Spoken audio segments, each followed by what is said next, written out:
आज मुझे मार्केट में ये बहुत ही फ्रेश मैंगोस मिले, तो फिर मैंने सोचा क्यों ना आज इस मैंगोस से कुछ मीठा बनाया जाए।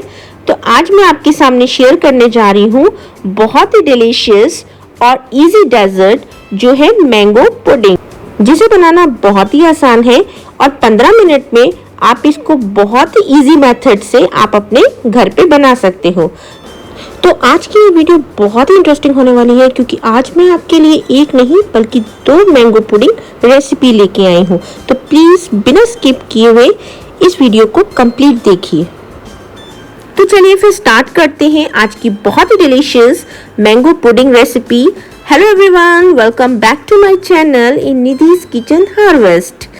तो यहाँ पे मेरी आप लोगों से प्यारी सी रिक्वेस्ट है, अगर आप मेरे चैनल पर नए हैं तो प्लीज सब्सक्राइब करें और बेल आइकन को दबाना ना भूलें, ताकि आप हमारी नई रेसिपी सबसे पहले देख सकें।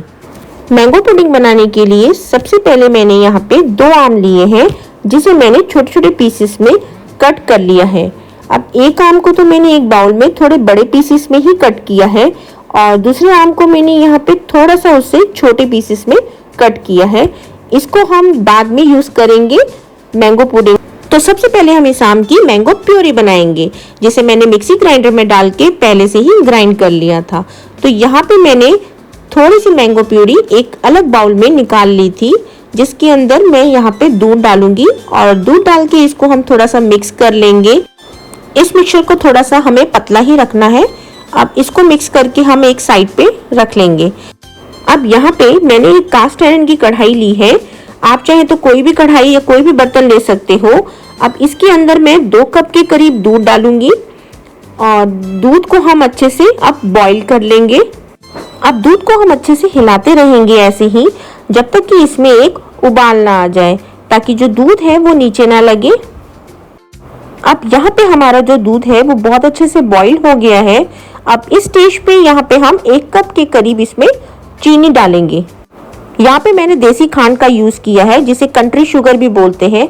आप चाहे तो इसमें शुगर भी डाल सकते हो, जो आपके घर में यूज होती है। अब चीनी डालने के बाद दूध को हम अच्छे से पकाएंगे, और इसको हम थोड़ी देर के लिए हिलाते रहेंगे, ताकि जो चीनी है वो दूध में अच्छे से मिक्स हो जाए। अब इस स्टेज पे यहाँ पे मैंने दूध में थोड़ा सा कार्डमम पाउडर, इलायची का पाउडर डाला है, और थोड़ा सा यहाँ पे मैंने केसर के धागे डाले हैं, जिससे दूध के अंदर बहुत ही अच्छा एक कलर आएगा और हमारी पुडिंग के अंदर बहुत ही अच्छा एक फ्लेवर आएगा। तो जब तक दूध हमारा यहाँ पे पक रहा है, तो मैंने यहाँ पे एक बाउल में 2 चम्मच के करीब कस्टर्ड पाउडर लिया है। यहाँ पे मैंने वेनिला कस्टर्ड पाउडर का फ्लेवर लिया है, आप चाहे तो मैंगो फ्लेवर भी ले सकते हो।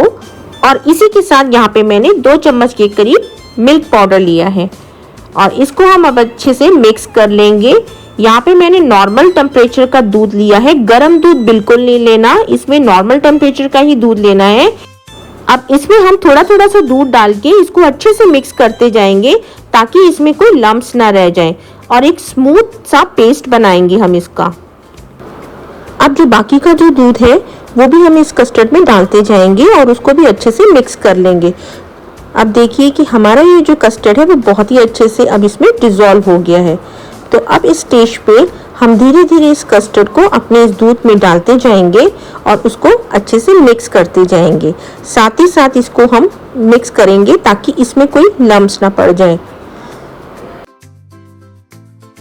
अब इस तरीके से विस्क करने से क्या होगा, जो हमारा कस्टर्ड है वो एकदम से स्मूथ बनेगा, और इसमें बिल्कुल भी लम्प्स नहीं पड़ेंगे, और जो हमारे कस्टर्ड का जो कच्चापन है वो भी नहीं होगा।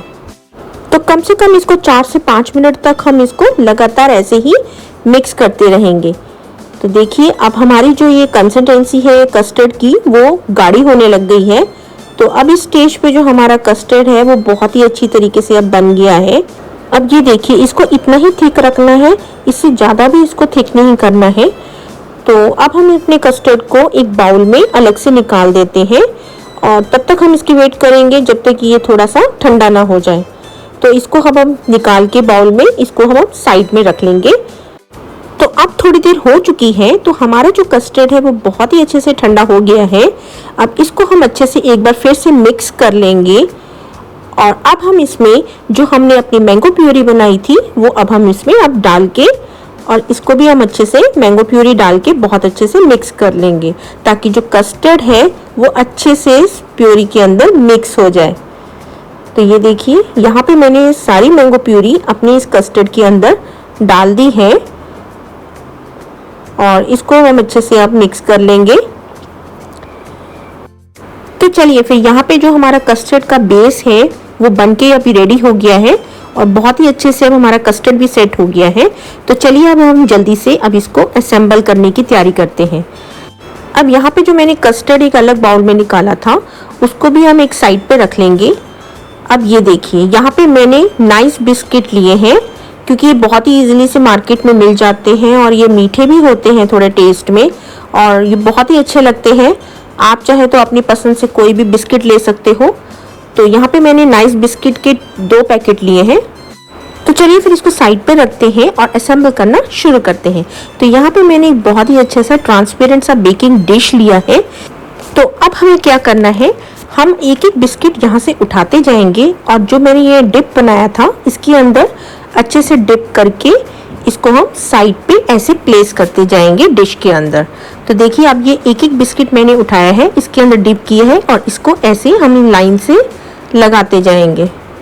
अब एक लेयर हम इस तरीके से ऐसे लगाएंगे और उसके बाद मैंने एक सेकंड लेयर एक और लगाई है इसके ऊपर ही, तो इसको भी हम इसी तरीके से लगाते जाएंगे। अब यहाँ पे जो मैंने नाइस बिस्किट का यूज़ किया है, आप चाहें तो इसमें मैरीगोल्ड, ग्लूकोज के बिस्किट्स, कोई भी आप बिस्किट यूज़ कर सकते हो जो आपकी पसंद के हो। अब यहाँ पे मैंने 2 लेयर्स बिस्किट की लगा दी हैं। तो चलिए अब ये जो हमारा मैंगो कस्टर्ड है वो हम इसके ऊपर ऐसे फैला के डालेंगे। तो वाओ, कितना प्यारा हमारा ये मैंगो कस्टर्ड लग रहा है और इसकी जो थिकनेस है वो और भी बहुत ही अच्छी हो गई है। तो अब इस स्टेज पे यहाँ पे मैंने थोड़े से ड्राई फ्रूट्स पहले से ही काट के रखे हुए थे, वो भी हम इसके ऊपर ऐसे फैला के डाल देंगे। और अब इसके ऊपर मैं एक और लेयर लगाऊंगी बिस्किट्स की। अब उसको भी हम इसी तरीके से डिप करके ऐसे ही हम तो यहाँ पे भी एक लेयर हमारी और सेट हो गई है। अब इसके ऊपर भी मैं ये मैंगो कस्टर्ड ऐसे फैला के डाल दूंगी और इसको भी हम अच्छे से सेट कर लेंगे। और इसके बाद भी मैं यहाँ पे थोड़े से ड्राई फ्रूट्स भी इसके अंदर और डालूंगी। तो यहाँ पे जो हमारी सेकेंड लेयर है वो भी कंप्लीट हो गई है। अब यहाँ पे मैं एक और थर्ड लेयर लगाऊंगी। तो इसी तरीके से हम बिस्किट को डिप करके एक थर्ड लेयर भी हम इसकी इसी तरीके से लगा देंगे। तो यहाँ पे ये देखिए, थर्ड लेयर भी हमारी कंप्लीट हो गई है। अब इसके ऊपर भी मैं ये लास्ट मैंगो कस्टर्ड इसके ऊपर डालूंगी। तो यहाँ पे हमारी जो लास्ट लेयर है वो भी कंप्लीट हो गई है। अब इसके ऊपर भी मैंने मैंगो कस्टर्ड डाल के बहुत ही अच्छे से सेट कर लिया है। अब इस स्टेज पे यहाँ पे मैं लास्ट में ये थोड़े से ड्राई फ्रूट्स और डालूंगी, ताकि ये दिखने में बहुत ही अच्छा लगे और बहुत ही टेम्पटिंग लगे। तो अब इसके बाद मैं यहाँ पे थोड़ी सी इसमें डालूंगी मैंगो चंक्स, क्योंकि मैंगो चंक्स थोड़े से मुंह में आएंगे तो बहुत ही टेस्टी लगेगा। तो इस तरीके से जो मैंने मैंगो चंक्स पहले से ही काट के रखे थे वो भी मैं इसके ऊपर ऐसे ही फैला के थोड़ी थोड़ी दूरी में ऐसे करके डालती जाऊंगी।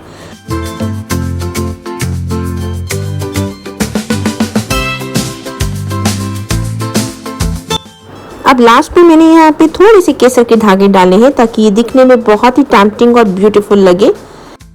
तो देखिए, यहाँ पे हमारी पुडिंग बिल्कुल रेडी है फ्रेंड्स। तो अब हम इसको चिल करने के लिए रखेंगे फ्रिज में कम से कम 7-8 घंटे के लिए। तो 7-8 घंटे के लिए हम इस पुडिंग को अपनी फ्रिज में रखेंगे सेट होने के लिए। तो चलिए फिर इसको हम अपने फ्रिज में रखते हैं। अब यहाँ पे हमारा थोड़ा सा मैंगो कस्टर्ड बच गया है, तो चलिए फिर इसको भी हम एक सेकंड पुडिंग बनाने के लिए यूज करते हैं। तो सेकंड पुडिंग बनाने के लिए यहाँ पे मैंने 2 कांच के ग्लास लिए हैं। आप चाहे तो कुछ भी ले सकते हो, कप ले सकते हो या कोई भी ग्लास ले सकते हो। तो उसके अंदर मैंने थोड़े से इसमें मैंगो की चंक्स डाले हैं। तो दोनों ग्लास में मैंने यहाँ नीचे की तरफ थोड़े से मैंगो चंक्स डाल के और ये जो मैंगो कस्टर्ड है वो अब इसके अंदर डाल दूंगी मैं। और इसके ऊपर मैं थोड़े से ड्राई फ्रूट्स डालूंगी। अब ड्राई फ्रूट्स डालने के बाद मैं यहाँ पे थोड़ा सा मैंगो कस्टर्ड और डालूंगी। और मैंगो कस्टर्ड इस तरीके से और डालने के बाद मैं डालूंगी थोड़े से मैंगो के चंक्स। अब इसके ऊपर मैं थोड़े से मैंगो की चंक्स दोनों ग्लासेस में डाल दूंगी। और फिर हम डालेंगे थोड़े से ड्राई फ्रूट्स और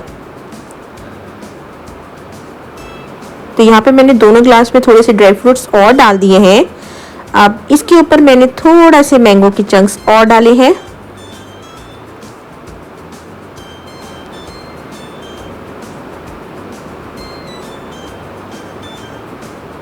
तो ये देखिए इस तरीके से मैंने मैंगो चंक्स और डाल दिए हैं ताकि ये दिखने में बहुत ही अच्छे लगे।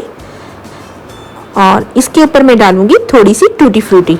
टूटी फ्रूटी घर पे कैसे बनती है इसकी वीडियो मैं ऑलरेडी अपने चैनल पर डाल चुकी हूँ, तो आप मेरे चैनल पर जाके इस वीडियो को भी सर्च कर सकते हो और इसका लिंक मैं ऊपर भी आपको दे दूंगी डिस्क्रिप्शन में। तो चलिए अब ये जो मेरे ग्लासेस हैं वो बिल्कुल रेडी हो गए हैं। अब इसको मैं एक फॉइल पेपर से दोनों ग्लासेस को कवर कर दूंगी और इसको भी हम अब रखते हैं 7-8 घंटे के लिए फ्रिज में, ताकि ये भी बहुत अच्छे से सेट हो जाए। तो चलिए इसको भी हम फ्रिज में रखते हैं। तो 7-8 घंटे हो गए हैं। तो यहाँ पे जो हमारी मैंगो पुडिंग है वो बनके बिल्कुल रेडी हो गई है। ये देखिए कितनी ब्यूटीफुल और कितनी टेस्टी और डिलीशियस लग रही है ये।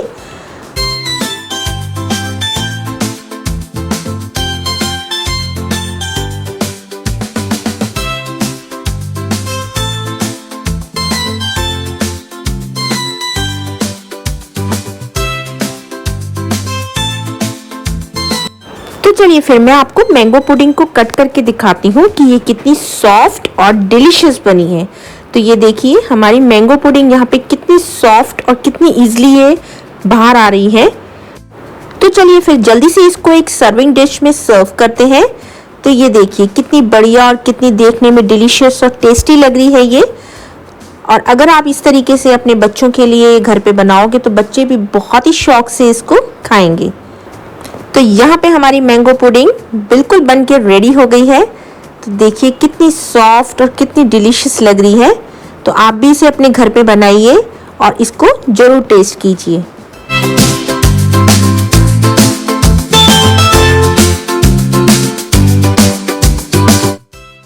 तो यहाँ पे हमारी अब सेकंड मैंगो पुडिंग भी बन के रेडी हो गई है।